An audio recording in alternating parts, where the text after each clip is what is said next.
time to put the content inside the online, right?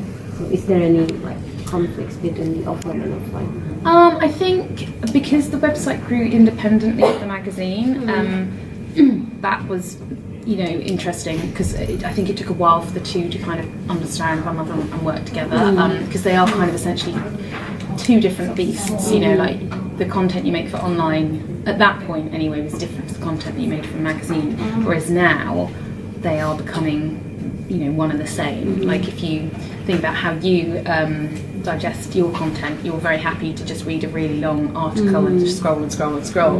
But sort of back then people wouldn't scroll beneath. I mean, you were looking at stuff on PCs as well, not your phone. So like the whole output of technology and media has changed hugely, so that's had a massive effect. I mean, I think obviously now it means actually the two can work much more in harmony. So it's really exciting. You can do more stuff with film, which again back then wasn't as interesting, but now it is.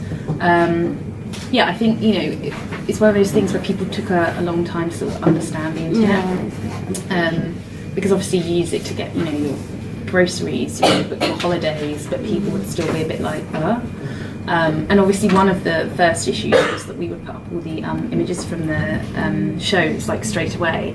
And I remember my editor telling me that the designers got really angry because that meant that everyone could see the collections and they could copy them, and but then increasingly they'd be like, well, why haven't you taken pictures at our show?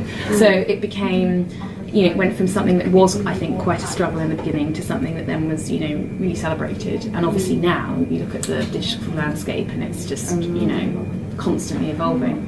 So it's really exciting. It's kind of, that's definitely where the focus is.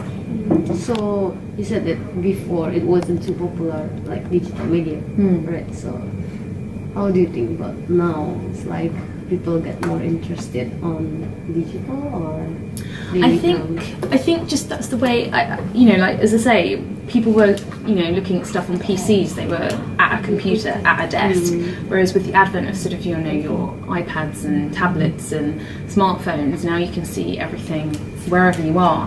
So it doesn't become such a kind of, oh, I'm sitting at a computer. It's just like I'm lounging around, I'm looking at my favourite stuff. And that is just the way that we now consume media. So,